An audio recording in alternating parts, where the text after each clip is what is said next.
भारत ने दिखाया आपदा को कैसे अवसर बनाते हैं। मोदी, नई दिल्ली। प्रधानमंत्री नरेंद्र मोदी ने कहा कि 9 साल में भारत ने इंफ्रास्ट्रक्चर के निर्माण, गरीबों तक उनका हक पहुंचाने, गांव देहात में जरूरी सुविधाओं के निर्माण से लेकर डिजिटल प्लेटफॉर्म तक अलग पहचान बनाई है। 2014 में सरकार बनने के बाद तय किया था कि गुनेस के हर सिंगल एलिमेंट को रीइमेजिन करेंगे, रीइन्वेंट करेंगे और इस मुहिम को कामयाबी के अलग स्तर तक पहुंचाया गया है। प्रधानमंत्री शुक्रवार शाम दिल्ली में economic times global business summit को संबोधित कर रहे थे। प्रधानमंत्री ने कहा कि वह 6 मार्च 2020 को ईटी बिजनेस समिट में आए थे।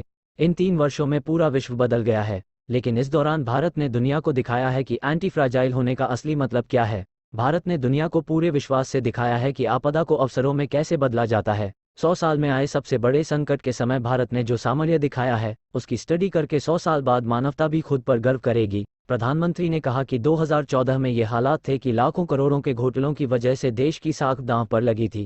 हमने तय किया कि सरकार के हर एलिमेंट को रीइमेजिन करेंगे। आज भारत ने सीबीएस फिजिकल और सोशल जीबीएस इंफ्रास्ट्रक्चर डेवलपमेंट का एक नया मॉडल पूरे विश्व के सामने रखा है। दुनिया की 40% रियल या डिजिटल पेमेंट्स भारत में होती है। ये उन लोगों को देश के लोगों का जवाब है जो सोचते थे कि भारत के गरीब कहां से डिजिटल पेमेंट कर पाएंगे। वेलफेयर डिलीवरी से जुड़े मसलों को रीइमेजिन किया गया। पहले गरीबों के अकाउंट, उनको प्रॉपर्टी के राइट, टॉयलेट, बिजली, clean cooking fuel, net connectivity की जरूरत नहीं समझी जाती थी और इस सोच को बदला गया। पहले कुछ लोग गरीबी हटाओ की बातें भले करते थे, लेकिन सच्चाई ये थी कि पहले गरीबों को देश पर बोझ माना जाता था। हमारी सरकार का फोकस गरीबों को एम्पावर करने पर है ताकि वे देश की प्रगति में पूरी शक्ति के साथ योगदान दे सकें। प्रधानमंत्री ने कहा कि आज से 4 दशक पहले तब के पीएम राजीव गांधी ने कहा था कि वेलफेयर के लिए 1 रुपये दिल्ली से भेजते हैं तो 15 पैसे मिलते हैं। हमारी सरकार डायरेक्ट स्कीम के तहत 28 लाख करोड़ ट्रांसफर कर चुकी है। अब 1 रुपया दिल्ली से निकलता है तो 100 के 100 पैसे जरूरतमंद के पास पहुंचते हैं।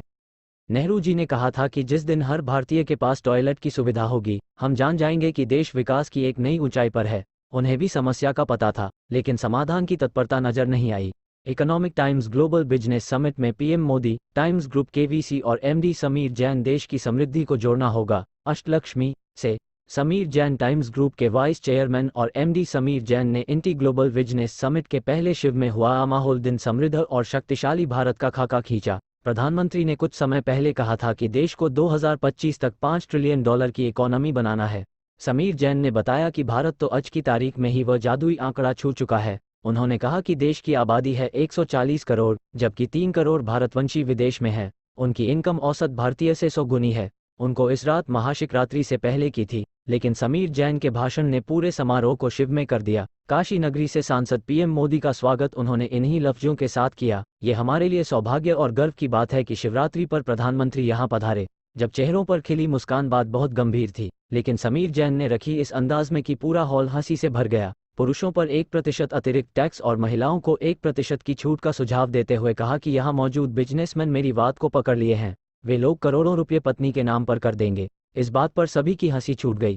पीएम भी मुस्कुरा उठे। बाद में समीर जैन ने कहा कि अब आगे नहीं बोलूंगा, इकोनॉमी में पूरा भागीदार मानिए। शाम ढलने के साथ परवान चढ़े कार्यक्रम का आगाज किया। समीर जैन ने महाशिवरात्रि के जिक्र के साथ कहा, कल रात को यह आर्थिक महायज्ञ होगा, तो वहीं महाशिवरात्रि का उत्सव भी शुरू हो रहा है। पूरी दुनिया में हर आश्रम में हर गुरु के सानिध्य में लोग रात भर शिव की आराधना करेंगे। ये दिन है अपने असली स्वरूप को जानने का। उन्होंने शिव को समर्पित आदि गुरु शंकराचार्य के श्लोक को उद्ध करते हुए कहा कि भगवान शिव लोक कल्याण की शिक्षा देते हैं और यह सिर्फ 12 अपने स्वार्थ और परिवारवाद के लिए जीने से नहीं प्राप्त होती। प्रधानमंत्री कम उम्र में देश को जानने निकल गए थे। पहले समाज की सेवा की और अब देश और विश्व की कर रहे हैं।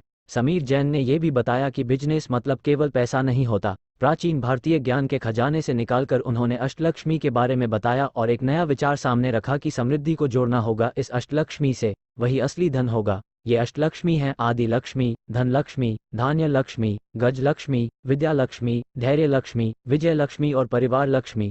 समीर जैन ने कहा कि सिर्फ मैं और मेरा में जीवन का आनंद नहीं, संकल्प वही सिद्ध होता है जो सभी की भलाई के लिए हो। ध्यान से सुनते रहे। पीएम मिनट से कुछ सेकंड ज्यादा का भाषण रहा समीर जैन का और पीएम नरेंद्र मोदी एक एक शब्द को ध्यान से सुने रहे। टाइम्स ग्रुप के वाइस चेयरमैन और एमडी ने जब 5 ट्रिलियन इकोनॉमी वाले डेटा पर नई जानकारी रखी तो पीएम उस पर काफी गौर कर रहे थे। महिलाओं को टैक्स छूट वाले सुझाव पर बाद में उन्होंने अपने भाषण में भी बात की। धर्म से अर्थ की बात बिजनेस समिट में खालिस आध्यात्मिक नजरिए से चीजों को समझाया समीर जैन ने। भाषण की शुरुआत में उन्होंने आदि गुरु शंकराचार्य का एक श्लोक सुनाया और बाद में अष्टलक्ष्मी पर बात की। उनके भाषण में अहम पर कि जे पाने की सीख थी, तो वसुधैव कुटुंबकम का संदेश भी।